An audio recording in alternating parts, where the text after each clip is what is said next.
Olá pessoal, sejam bem-vindos em mais uma aula da nossa disciplina.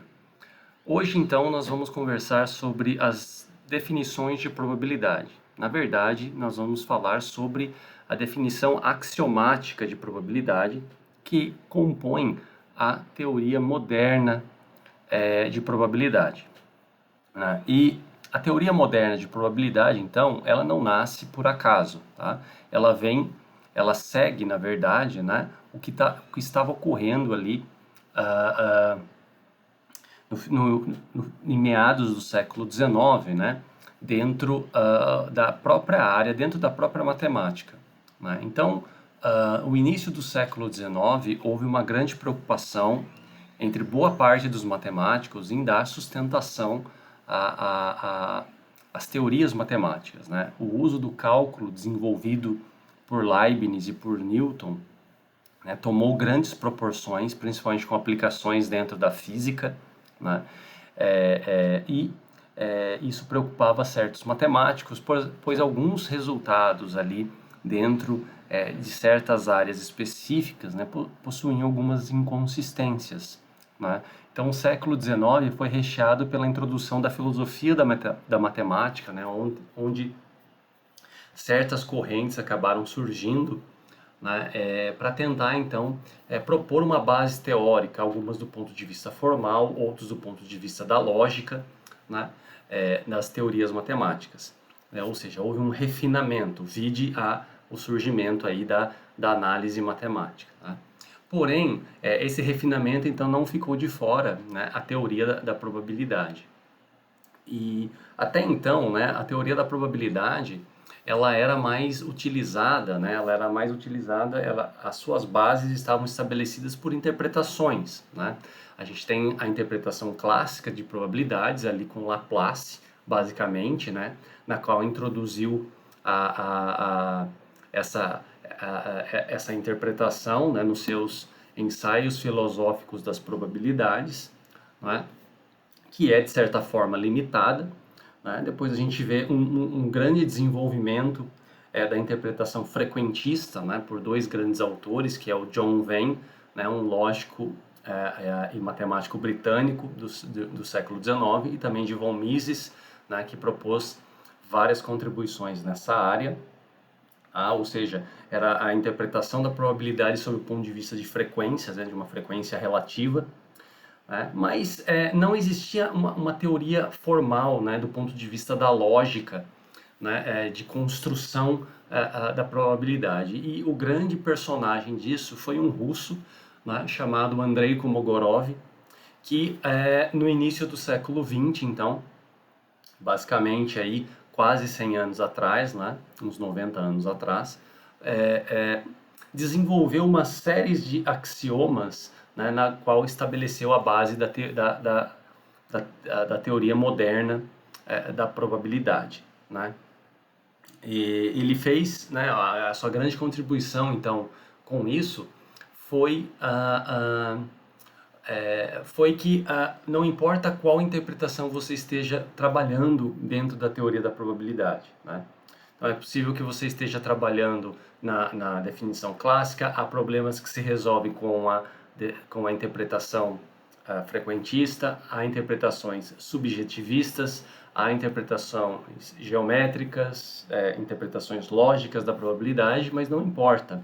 Todas essas interpretações, né, acabam sendo casos particulares aí, né, da teoria moderna, que é a teoria axiomática da probabilidade, tá? Então, o Kolmogorov foi uma espécie de Euclides, né, na qual ele desenvolveu então toda a teoria baseada em certos axiomas, tá?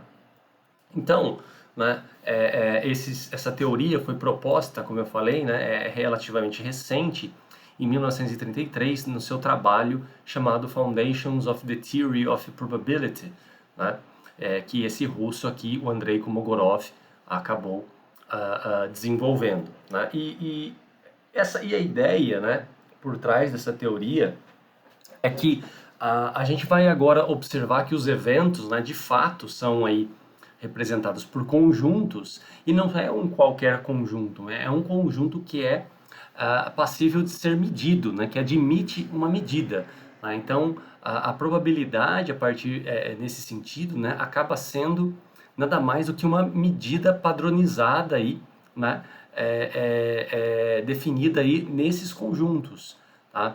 Então, ou seja, a base, né, da teoria moderna, que foi desenvolvida pelo Kolmogorov, mostrou, né, ao longo, depois do tempo, que probabilidade nada mais é do que uma medida. Então, a teoria da probabilidade axiomática nada mais é do que um caso particular, então, da teoria da medida, né? Mas é um caso particular que é independente dessa teoria, né? Ou seja, consegue andar de forma independente, né?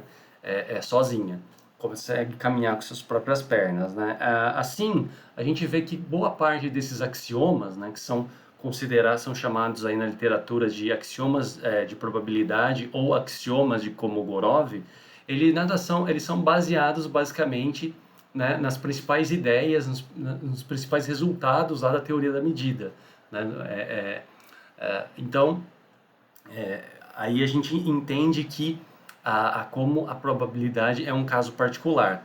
E assim como a medida pode ser descrita, né, dentro, conforme uma função, né, a gente tem uma função mensurável, a probabilidade vai ser desenvolvida com essa mesma ideia. Então, ela seria uma função, né, na qual é admitível uma medida. Tá? Isso que seria, então, a teoria da probabilidade moderna, né? É a probabilidade, então, sendo descrita como uma função mensurável, como uma função que admite medida. Já que ela admite medida, então a gente tem que defini-la, né, em um subconjunto, né, em uma coleção de conjuntos aí do espaço amostral que admite com medida. E essa coleção é justamente quem? A sigma álgebra, né, que a gente estava estudando nas aulas anteriores. Tá? Então, a grande sacada, né, do Kolmogorov foi essa. Então, na verdade, né, a teoria que ele iniciou ali forneceu então uma base, né, lógica, além de uma base lógica, né, uma base consistente então para a teoria das probabilidades. Tá? Então, a gente inicia isso com a definição de medida de probabilidade. Tá? Então, essa definição 1 nos diz o que é a medida de probabilidade, que vem justamente da ideia de uma função mensurável. Tá? Então, vamos supor, imagina uma função P, né, definida então na sigma álgebra F de subconjuntos de ômega, né, e que assumem valores no intervalo 0, 1, né, como é a ideia do resultado de probabilidade, né, sempre um número entre 0 e 1. Ora, então essa função, né, que tem como domínio a sigma álgebra e o contradomínio aqui 0, 1, é uma medida de probabilidade, ou a gente poderia dizer também é uma função de probabilidade, tá? São sinônimos aqui, se satisfaz esse conjunto, né, de axiomas aqui. Tá? Então, é um caso extremamente particular. Né? A gente poderia dizer que uma função é mensurável se se satisfaz um conjunto, então, de resultados, né, nas quais a gente pode medir alguma coisa. Né? Então, assim, é um resultado bem consistente aí, tá? da teoria da probabilidade. Né? Bom, beleza. Então, quais são os axiomas de Kolmogorov nas quais satisfazem, então, essa função? Tá? Então, só lembrando que isso é um caso particular, sai lá da teoria da medida. Tá? Então, a gente tem basicamente três axiomas. O primeiro que é a normalização unitária, ou seja, a probabilidade, então, do evento certo do espaço amostral é 1, né? A não negatividade, então, né, da função de probabilidade, né, já que é um número jamais não pode ser negativo, né, ou seja, então para qualquer evento, né, no espaço na sigma álgebra, a gente sabe, né, garante-se que a probabilidade então desse evento sempre é maior do que zero, tá? Sempre é positiva. Né? E também a gente tem um terceiro axioma que é chamado aí de sigma aditividade, porque ele vem da ideia da sigma álgebra. Né? Se a gente relembrar a terceira propriedade lá da sigma álgebra, né, que é o seguinte: se a gente tem então infinitos eventos que pertencem à sigma álgebra, então a gente sabe que a união deles está na sigma álgebra também, né? Então, por isso que vem sigma aditividade, ou seja, A ideia é que para qualquer evento, então, A1, A2, A3, AN, né, com n maior ou igual a 1, que pertence a sigma álgebra, então a gente pode observar que a probabilidade, então, da união, né, desses eventos é justamente a soma das respectivas probabilidades, né, dos eventos AN. Tá? Isso a gente pode garantir, né, supondo que esses eventos aí são disjuntos 2 a 2, ou seja, eles são mutuamente exclusivos. Né? Aqui é a interseção, tá, pessoal? Depois eu vou corrigir. Aqui é a I interseção com a J é vazio, tá? Não é a união, não, tá? Aqui é a interseção. Eles são disjuntos. Tá? Então, esses são aí os 3 axiomas de Kolmogorov, né? A probabilidade do evento certo é igual a 1, a probabilidade para qualquer evento na sigma álgebra é positiva e para qualquer evento na sigma álgebra, né, a probabilidade da união infinita, a probabilidade da união infinita desses eventos é igual à somatória, né, da probabilidade de cada um dos eventos, né, C e somente C, aí os eventos são disjuntos 2 a 2, tá? Então esses são os 3 axiomas, né? E os 3 axiomas de Kolmogorov, então, né, eles estão estabelecidos para a gente construir as funções de probabilidade ou a medida de probabilidade, né? Ou seja, uma função só é uma medida de probabilidade se e somente C, né, satisfazem aí os axiomas de Kolmogorov, tá? Então, o que a gente pode observar aqui, né? A gente observa então que P de A é a probabilidade de um evento A, né? E que essa probabilidade é uma função sigma aditiva pelo axioma 3. Além disso, né, essa propriedade, né, que está aí contida, né, no axioma 3, ela também é chamada de aditividade enumerável, né, porque é como se a gente tivesse aqui de forma enumerável vários eventos, tá? E também não é difícil de observar, e a gente vai mostrar isso a partir das propriedades, né, da medida de probabilidade, a partir dessa definição, a gente pode listar um rol de propriedades, tá, de probabilidades. Uma delas é que a probabilidade, então, do evento vazio, né, ou seja, do evento impossível, é zero, tá? E também a gente pode agora pensar na construção de um modelo probabilístico, né? Lembra que desde a primeira aula, quando a gente começou a falar sobre algumas definições lá de experimento aleatório, né? Ou seja, tudo isso que a gente está tentando construir é para tentar modelar a incerteza que existe dentro de um experimento aleatório, dentro de um fenômeno aleatório, né? Então, para a gente modelar, a gente quer construir um modelo probabilístico, né? Então, a gente observa agora como a gente conseguiu, então, né, com essa definição 1, é possível aqui a gente construir, então, a probabilidade, né, probabilidade de uma maneira formal, né, formal e consistente, lógica e consistente, né? Então, a partir desta ideia aqui, né, a gente pode observar que essa função de probabilidade, ela vai ser uma das bases, né, para formar o que a gente quer, que é o modelo de probabilístico, né, que é o modelo de probabilidade, tá? Que é aquele modelo na qual a gente vai poder, então, modelar, estudar, né, o comportamento, então, de um fenômeno aleatório qualquer, tá? E a gente observa o seguinte, né, que esse modelo, então, probabilístico, ó, ele é o quê? Ele depende, então, né, um modelo probabilístico para um experimento aleatório qualquer, tá? Ele depende, então, de algumas questões, ó. Por exemplo, ele vai depender, então, de uma função P, tá? Que vai satisfazer esses axiomas, né? Ele depende também de quem, ó? Da sigma álgebra, né? De subconjuntos do espaço amostral, tá? Ele depende da sigma álgebra porque, né, essa função só faz sentido existir se ela for definida, então, numa sigma álgebra, né, que é aquela coleção de subconjuntos nas quais a gente pode admitir probabilidades, né, e também, né, algo que também está associado a isso é o próprio espaço amostral, né, pessoal? É o próprio espaço amostral, porque o espaço amostral, ele é descrito com base no experimento ou no fenômeno aleatório, né? Então não faz sentido a gente pensar um espaço amostral fora disso, tá? Então, assim, dentro da teoria da medida, o que a gente sabe, né?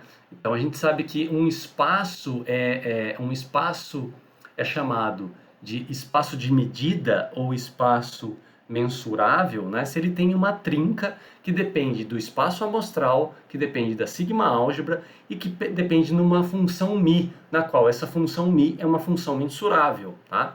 Aqui no contexto de probabilidade é a mesma ideia, só que agora, em vez da gente estar pensando numa função mensurável, a gente está admitindo uma função de probabilidade, tá? Então, ou seja, a gente observa que um modelo probabilístico ele é constituído, então, por um espaço amostral, ele depende da sigma álgebra e depende, então, da função P, que é nada mais, nada menos do que a medida de probabilidade. Tá? Então, essa trinca agora ela vai receber um nome. Né? A gente vai definir, então, um conceito de espaço de probabilidade. Então, todo modelo probabilístico, né, é construído, para qualquer fenômeno aleatório, é construído com base no espaço de probabilidade. E o que é o espaço de probabilidade? É o espaço na qual ele depende, então, de três coisas, né, de três objetos. Depende do espaço amostral, que está associado ao experimento aleatório, depende da sigma álgebra, né, que é a coleção de subconjuntos nas quais a gente vai conseguir calcular as probabilidades, né, e depende também dessa função P, que vai associar os eventos dessa sigma álgebra para resultar em probabilidades que estão aí no intervalo 0, 1. Tá? Então aí a gente vem para a segunda definição. Um espaço de probabilidade é uma trinca ou um trio dessa maneira, né? É um trio que é composto pelo espaço amostral, a sigma álgebra e a função de probabilidade, tá? Em que o espaço amostral, o ômega é o espaço amostral associado ao experimento aleatório, o F é a sigma álgebra, né? O P é a medida de probabilidade, tá? E essa trinca representa o modelo probabilístico. Então, sempre que a gente falar um modelo probabilístico, a gente vai falar muito isso daqui a pouco, né? A gente está, se a gente conseguisse voltar, a gente está, né? A base do modelo de probabilidade é sustentada, então, em cima aqui dessa trinca, tá? Em cima dessa trinca aqui, né? Bom, então algumas observações que a gente pode estudar, né? Que a gente pode pensar, tá? Então, assim, intuitivamente, quando a gente se propõe em um modelo, né, o que a gente está fazendo, na verdade, é especificando cada um desses componentes, tá? Então, assim, é isso que a gente tem que observar aqui. Então, lá na frente, a gente vai estar trabalhando com outros conceitos, mas indiretamente, todos esses conceitos vão estar associados a um espaço amostral, a um conjunto que é a sigma álgebra, e vai ter uma função lá, né, que é uma medida de probabilidade, ou seja, vai satisfazer esses axiomas de Kolmogorov, né? Então, assim, essa que é a questão interessante, né? Então, o que a gente observa também, né? Que os eventos, então, que a gente vai estar trabalhando, como eles são elementos da sigma álgebra, a gente pode atribuir probabilidade e a gente escapa daquela problemática que a gente tem, né? Da teoria da medida, que nem todo elemento, né? Que nem todo subconjunto de ômega é probabilizável, né? Bom, o que mais? Então, essa definição 2, né, ela significa que uma vez que a gente escolher o sigma, né, uma vez que a gente escolher, o sigma não, desculpa, uma vez que a gente escolheu o ômega, né, somente aqueles conjuntos que pertencem à sigma álgebra, a gente pode aí admitir probabilidades, né? Porém, essa função não é única, tá? Essa função P aqui, ó, não necessariamente é única, tá? É evidente que a gente pode generalizá-la, tá? Esse é um ponto.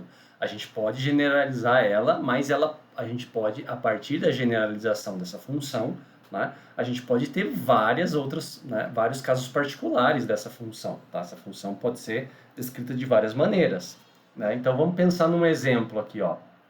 Então imagina que a gente está estudando esse tipo de experimento, ó. A gente vai lançar uma moeda, então, né? E o espaço amostral, uma moeda honesta, tá? E o espaço amostral é o quê? Duas possibilidades. Ou vai sair cara, ou vai sair coroa. Né? Então, nesse caso aqui, a sigma álgebra, né, de todos os subconjuntos aí, né, ela é muito bem definida. Né? A gente pode utilizar aí para qualquer elemento aí, a gente pode calcular probabilidades, né? Seria aí o conjunto das partes, tá? né? Seria aí o conjunto das partes aí que a gente tem somente dois elementos, né? Então a gente pode definir, então, por exemplo, quem é a função de probabilidade aí dentro desses elementos, né?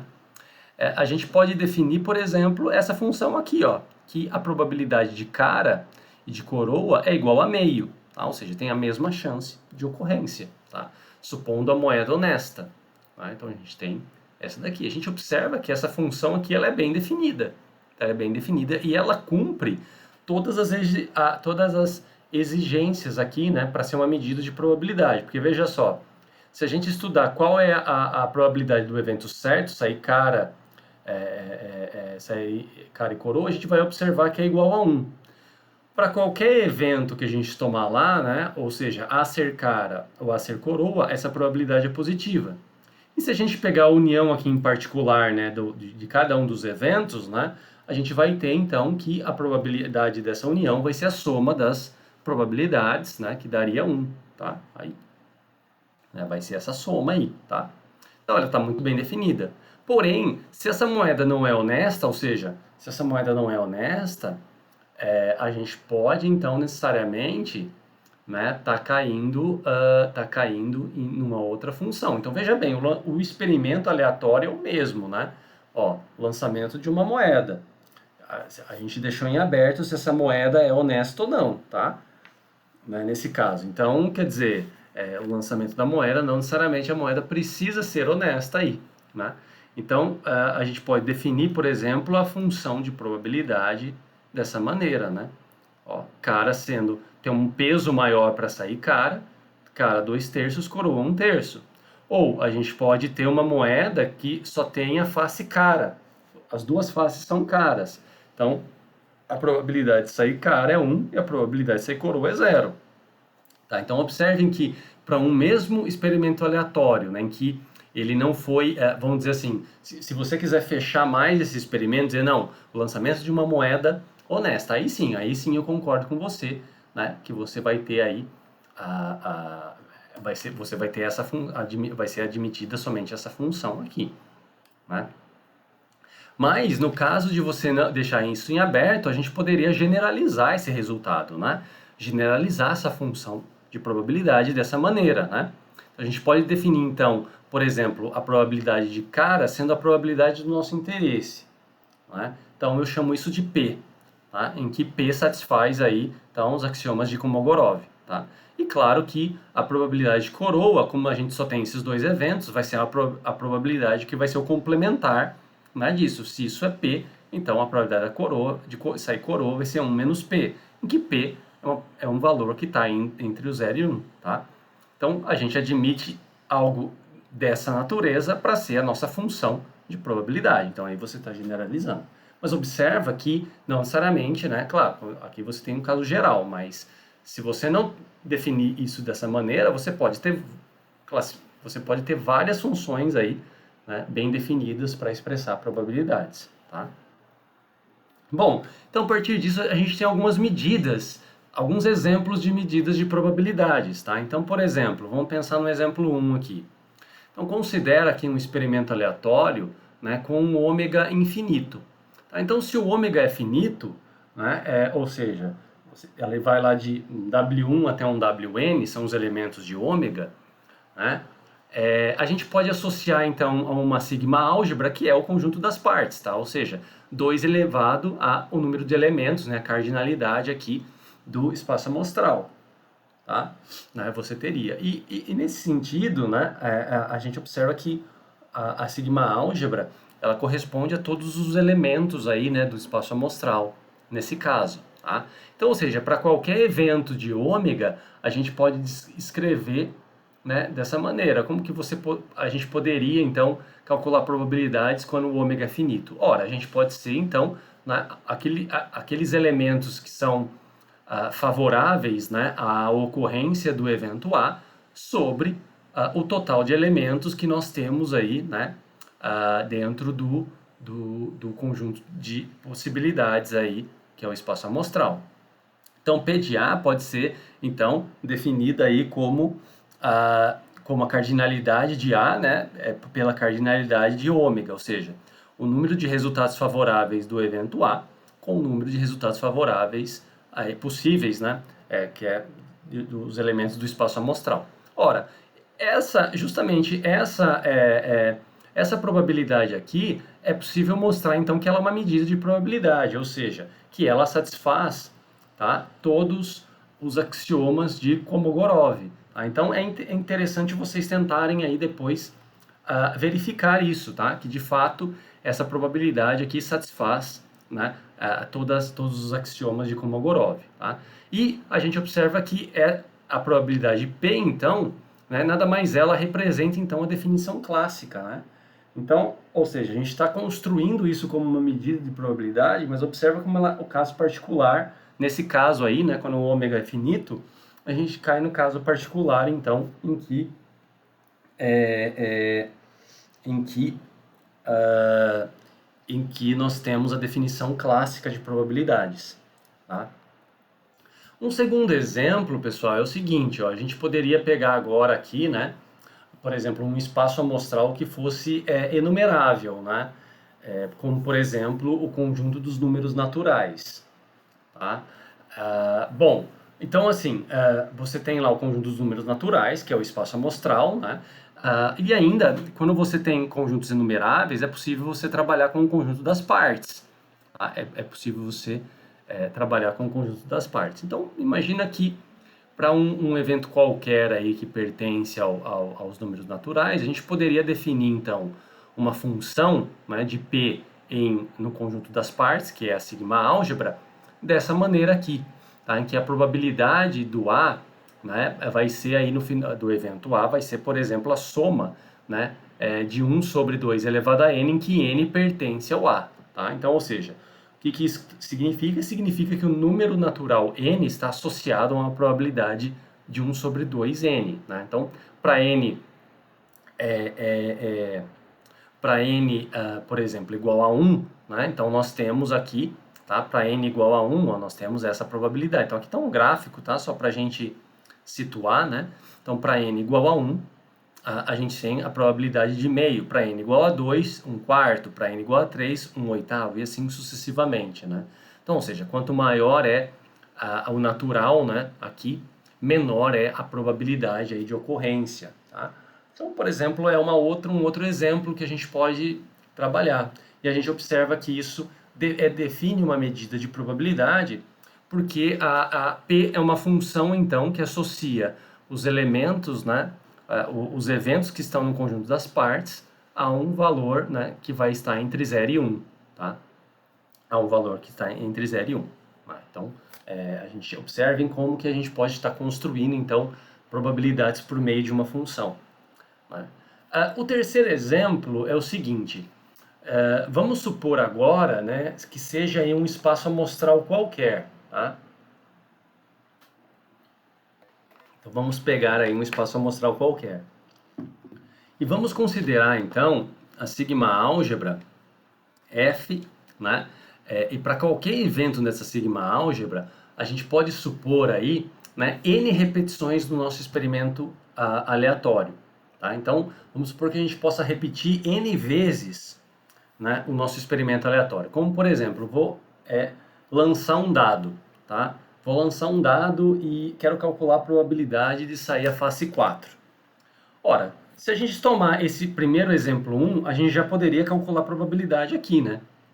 Por exemplo, qual é o espaço amostral? Ora, o espaço amostral tem 6 possibilidades no lançamento de um dado honesto, tá? Vamos pensar num dado honesto. Tem 6 possibilidades. A probabilidade de sair o 4, então, é o quê? É 1 em 6, né? 1/6, tá? Que dá aproximadamente aí 0,16, né? 6, 6, 6, 6, 7, por aí vai, né? Acaba caindo numa dízima, né? Tá, mas vamos tentar pensar... Vamos tentar pensar, então, nessa outra ideia aqui, né? Bom, então suponha que a gente tem então n repetições do experimento aleatório. Então eu vou repetir n vezes, ou seja, vou lançar várias vezes o meu dado e vou anotar a face o resultado, que será a face, né, que ele sair, tá? Então, a gente pode pensar o seguinte, que o nosso interesse está agora, ó, em observar o número de ocorrências do evento A em cada tentativa. Então, vamos supor que o meu evento A é sair face 4, tá? Então, ou seja, o meu evento, eu vou anotar, né, o número de vezes aí que sair a face 4, né, nas N vezes que eu lançar esse dado, tá? Então, ou seja, dessa forma, a gente pode contabilizar o que é uma proporção, né, a frequência relativa do evento A nas N repetições, ou seja, a gente pode ter então um FA, tá, que é nada mais do que um número, né, esse NA é um número de ocorrências do evento A, dividido por N, que é o número de repetições do meu experimento. E aí eu vou ter uma frequência, né? Por exemplo, sei lá, em 10 lançamentos saiu 3 vezes, então eu tenho 3 sobre 10. Tá? É uma proporção. Tá? Então, mas o que a gente pode observar se a gente aumenta, né, o número, se a gente aumenta o número de repetições, né, se a gente aumenta o número de repetições desse experimento. Então, é possível, né, observar que se a gente repetir esse experimento aleatório sucessivas vezes de maneira independente, né, a gente observa que essa proporção aqui, ó, essa proporção, ou seja, essa frequência relativa, vai cada vez mais se aproximar de uma constante, tá? À medida que o n vai aumentando, isso vai se aproximar de uma constante, ou seja, vai acontecendo uma regularidade, que a gente chama de regularidade estatística, né? Então assim foi desenvolvido um resultado, que é o seguinte, ó, se a gente supor então o limite, né, ou seja, o n tendendo ao infinito, né, em infinitas repetições desse experimento aleatório, né, de maneira independente, a frequência relativa de A vai tender para uma constante P. E essa constante P é exatamente a probabilidade do evento A. Tá? A probabilidade do evento A, que seria, no meu caso, sair face 4. Né? Então, ou seja, essa probabilidade A, na verdade, é claro que na prática você não tem, né, a possibilidade de repetir infinitas vezes o seu experimento aleatório, né? Então, o que a gente observa? Que se você lançar, por exemplo, um dado com você realizar, melhor dizendo, né, repetições, um número suficientemente grande, a gente observa que essa constante P, né, ou seja, essa frequência daí, vai ser uma estimativa razoável aí, né, para a verdadeira probabilidade do evento A. Tá? Então, a gente pode verificar, né, é interessante vocês verificarem isso, né, que a P é uma medida de probabilidade, ou seja, vai representar, vai satisfazer, tá, os axiomas de Kolmogorov, e essa interpretação de probabilidade tem um nome, ela é chamada definição frequentista ou estatística de probabilidade. Né? E ela é utilizada muitas vezes até hoje, tá, pessoal? É muito utilizada hoje. Aliás, a base de toda inferência estatística é baseada, né, pelo menos a inferência clássica, né, que é utilizada, que foi basicamente unânime até meados do século XX, né? Depois houve uma outro tipo de interpretação, tá, que surgiu, né, e que deu base para a inferência chamada inferência bayesiana, totalmente baseado na inferência frequentista, na probabilidade frequentista, né, que deu base à inferência, tá, que é chamada hoje, que a gente chama de inferência clássica ou inferência frequentista, tá. Então, é importante observar isso, né. Frequentista vem porque a gente está estudando frequências relativas, tá. Então aqui eu vou mostrar um exemplo para vocês, tá, que está em código R, né. Então, esse exemplo é o seguinte, ó. Bom, imagina que a gente vai fazer uma ilustração aqui, né?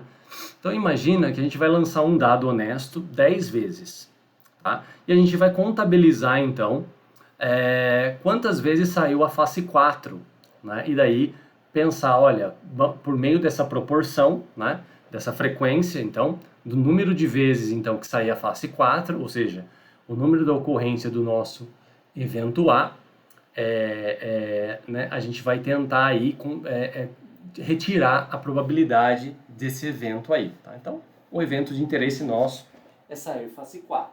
Então, como que a gente faz isso no R? Então, no R, a gente tem que entrar, então, primeiro com o tamanho, né?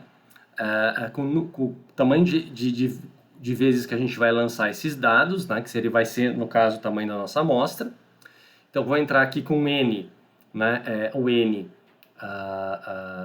entrar com 10 elementos, tá?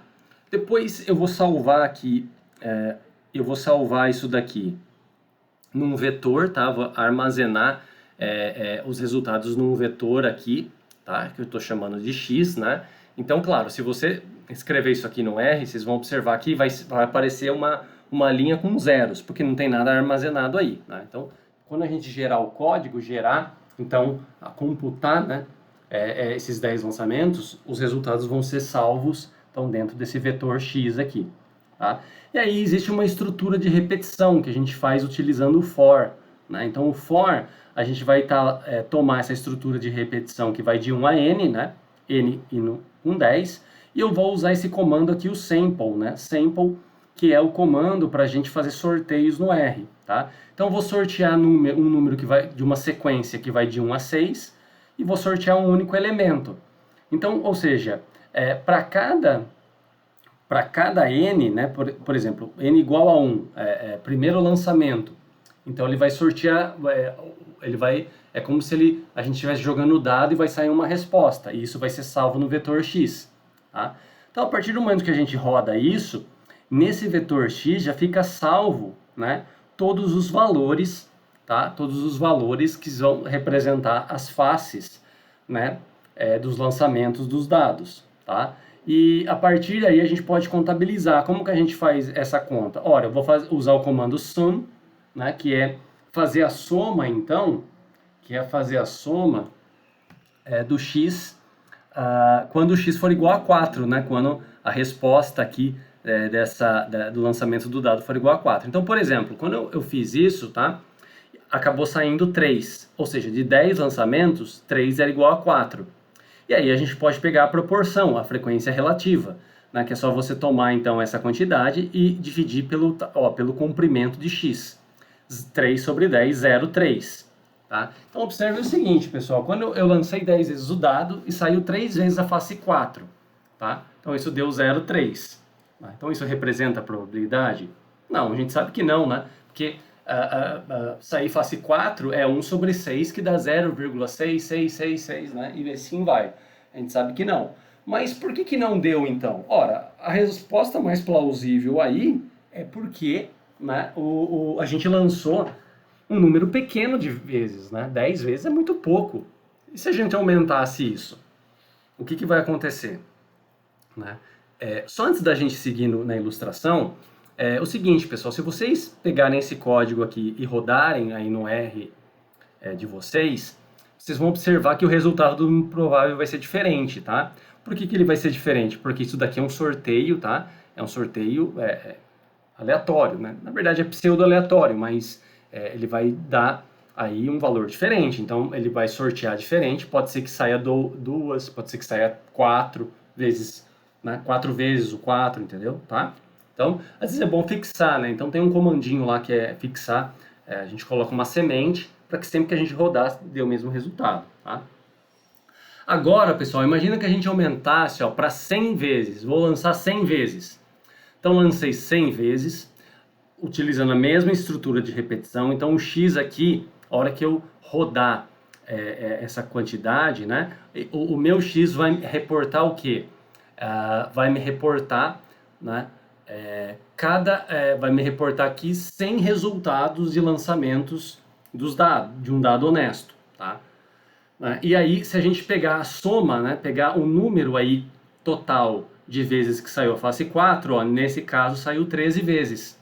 Então saiu dentro desses 100 lançamentos, em 13 oportunidades saiu a face 4. Então, se a gente fizer então a frequência, a gente obtém 0,13. Então, observa que quando a gente aumentou a amostra para 100, caiu de 0,3 para 0,13. E se eu aumentar para 1000? Olha, para 1000, de 1000 lançamentos, 146 saiu a face 4. Então a gente tem a proporção, ó, de 0,146. E se eu fizer para 10 mil? 10 mil, 1586. Logo eu tenho uma frequência de 0,1586. Se eu aumentar para 100 mil, né, de 10 mil para 100 mil, ó, de 100 mil vezes que foi lançado esse dado, né, simulado aí pelo R, em 16.616 vezes saiu a face 4. Então a gente tem uma proporção, ó, de 0,16616. Então observa, ó, que está aproximando aí do verdadeiro valor, ó, da probabilidade, né, que é 1 sobre 6. E se eu lançar agora 1 milhão de vezes? 1 milhão de vezes, pessoal, olha só o que vai acabar acontecendo aqui, né? Você lança aí, ó, 1 milhão de vezes, então você tem aqui 166 mil, né? Quase 167 mil, e você tem aí, né, 0,16 aí, 9, né? Quer dizer, está aproximando mais ainda. Ou seja, o erro começa a ser ali na terceira, na casa quarta decimal. Então, realmente, você observa que quanto mais você aumenta o número de repetições do seu experimento aleatório, né, mais a probabilidade daquele seu evento de interesse se aproxima, mais a frequência relativa, né, se aproxima da verdadeira probabilidade do evento de interesse. Tá? Ou seja, graficamente acontece isso. Ó. A gente tem aqui então o número de repetições, tá? Aqui está em notação científica, né? Esse último seria 1 vezes 10 elevado à sexta, né? Que dá 1 milhão de vezes. Então, você lançou a primeira vez, ó, as proporções são meio estranhas, né? Você tem uma proporção mais alta, às vezes fica um pouco mais baixa, mas à medida que a gente vai aumentando o número de repetições, ó, essa variação, né, das frequências relativas, ó, elas tendem a diminuir. Observem que a lista, a faixa, o ponto, o tracejado aqui representa, então, a verdadeira probabilidade, né, que é 1 sobre 6, tá? Então, a gente observa que quanto mais a gente vai aumentando, mais isso tende, né, ó, a variação, né, dessa frequência dos valores vai ficando cada vez menor, isso vai tendendo a uma constante, né, tem uma regularidade estatística. Tá? Então, a gente observa que se o limite de n tendendo ao infinito do f de a é aproximadamente então a 0,16667 e tal. Né? Ou seja, as frequências relativas são estimativas da verdadeira probabilidade. Então, ou seja, se a gente conseguir, se a gente prosseguir nessa base empírica, né, a gente vai observar, né, que a gente tem então que a f de a converge aí para a probabilidade de a, né? E isso, isso, o que acontece, né? Nessa época ali, né? Isso foi realizado antes então da teoria axiomática, né, pessoal? Isso era muito feito de forma empírica. Você observava que existia uma convergência, mas não tinha uma explicação. Então, essa convergência, né, ou seja, quanto mais o n cresce, ele é explicado por uma lei que a gente vai ver ainda, tá, nesse curso, que é a chamada lei dos grandes números, né? Então, a lei dos grandes números é uma lei uma lei aí dentro da teoria da probabilidade, era uma coisa fantástica, porque você observa que não importa o teu fenômeno aleatório, não importa o teu experimento aleatório. Se você realizar n vezes o seu experimento e contabilizar os eventos de interesse, né, e estudar a frequência relativa, você vai observar que isso sempre acontece. Né? Então, isso está intrínseco na própria natureza da aleatoriedade de um certo fenômeno que se está estudando. Né? Então, é a lei dos grandes números que é estabelecida assim. Mas é evidente que a gente vai estabelecer essa lei de uma maneira mais formal. Tá? Então, assim, a gente observa aí, né, que existe essa regularidade estatística, tá? Então, essa interpretação é uma interpretação muito importante, tá? E ela acaba sendo uma interpretação que a gente garante que essa probabilidade que é desenvolvida, então, dentro da interpretação frequentista, nada mais é do que uma medida de probabilidade, ou seja, é uma função que vocês associam a sigma álgebra, né, e que está também associado aí a um espaço amostral via experimento aleatório, tá? Bom, a gente pode ter um exemplo 4 aqui, tá? Que é onde a gente tem, então, uma situação em que o nosso espaço amostral, ele é não enumerável agora, tá?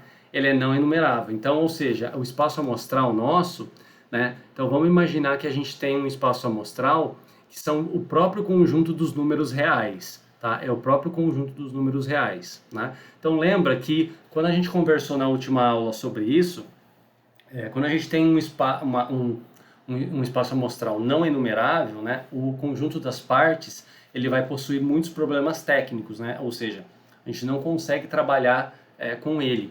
Então, uma ideia, né, foi o então tem então, ou seja, a gente não pode adotar, né, o espaço de probabilidade como uma sigma álgebra, tá? Desculpa, a gente não pode adotar o conjunto das partes como uma sigma álgebra. Então, a sigma álgebra nesse caso é essa daqui, né? É o B aqui, né? Que é a sigma álgebra de Borel, tá? Que, ou seja, é uma sigma álgebra a partir de um certo intervalo, né? Que está contido nos reais, a gente pode gerar, então, a sigma álgebra de Borel nada mais é do que uma sigma álgebra gerada a partir de intervalos do conjunto dos números reais, tá?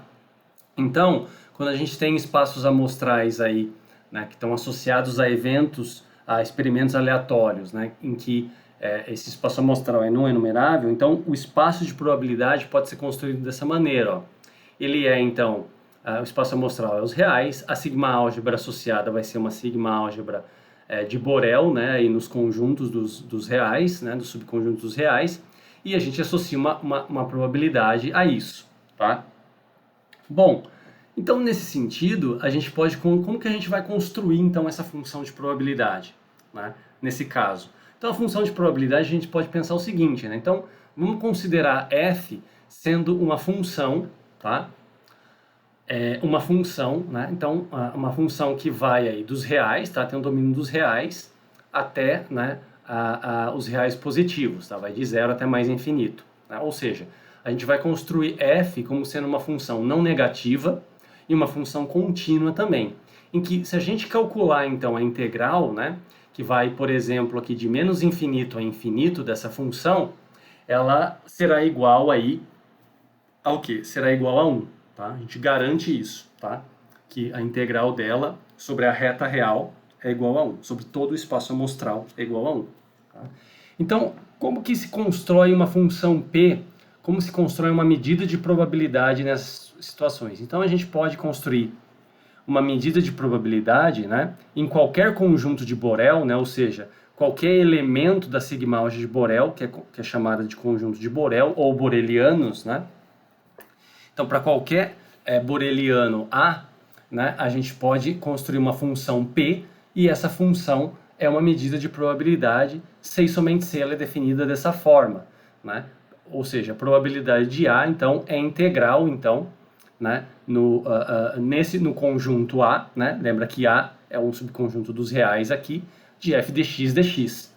Tá? Então, lá para frente, a gente vai estar observando que essa função f é chamada aí de função densidade probabilidade. Tá? Então, ou seja, a gente observa que probabilidades também é uma área, né? Lembra que probabilidade é uma medida, né? Uma área eventualmente, né, pode ser definida como uma medida. Tá? Então, faz todo sentido aí, né? A teoria é totalmente fechada dentro da ideia da teoria da medida. Tá? Né? E para a gente acabar observando isso, né, aqui, né, observando isso, por exemplo, uma aplicação dentro desse contexto, a gente pode pegar também aqui um exemplo 5, né? Imagina agora que o nosso espaço amostral, tá, ele é uma região do R2. Né? Então, ele é uma região lá do R2, tá? Ou seja, também um espaço amostral não enumerável, né? E seja uma região positiva aí, né, e definida, tá? Bem definida, tá? Então, a gente considera então a sigma álgebra, né, de subconjuntos de ômega para os quais a área esteja bem definida, tá?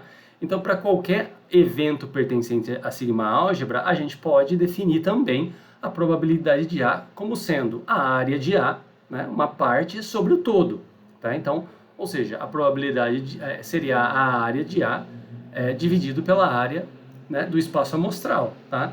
E P é uma medida de probabilidade, né? Isso é interessante verificar, tá? E representa aqui qual? A interpretação geométrica, né? Então lembra, a gente acabou discutindo isso em aulas posteriores, supondo aí que o nosso espaço amostral era a área de um círculo, né? Que é nada mais do que uma região aí do R2, né? Mas poderia ser qualquer região. E talvez aí para a gente determinar a área de A, a gente teria que definir então a área de A dentro desse contexto aqui, né? Dentro desse contexto aqui de uma integral, tá? Teria que, então, dentro do contexto de uma função na qual a gente pode construir probabilidades, né? Se a área aí não a área está bem definida, mas ela não é algo que a gente consiga conhecer, né? Pode ser uma área qualquer, tá? Uma área qualquer, lá pode ser uma região qualquer do R2, né? Não uma região aí que a gente conheça, né? A área como a área de um círculo, sei lá, de uma elipse, enfim, né? Então, pessoal, esses são alguns exemplos aí de medidas de probabilidades, tá? Ou seja, então o que eu quis tentar falar para vocês é que todas as interpretações de probabilidade que nós temos, elas acabam sendo medidas de probabilidades, ou seja, é uma função de probabilidade que é associada então né, é uma função de probabilidade, tá?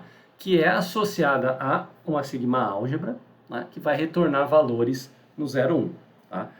Né? Ou seja, e essa medida, essa função de probabilidade, a gente só pode garantir que uma medida de probabilidade é uma função de probabilidade, né? É uma função, se satisfaz essas condições aqui, os axiomas de Kolmogorov. Então é assim que a gente verifica, é assim que a gente mostra. Tá? Então, na próxima aula, a gente vai trabalhar, então, com algumas propriedades, porque a partir dessa definição, é possível a gente, então, construir toda a teoria da probabilidade, né? Então, listar um rol aí de definições que possa ser interessante aí, né, para a gente estar desenvolvendo, né, a teoria moderna da probabilidade. Ok, pessoal? Então, eu fico por aqui e até uma próxima aula. Tchau!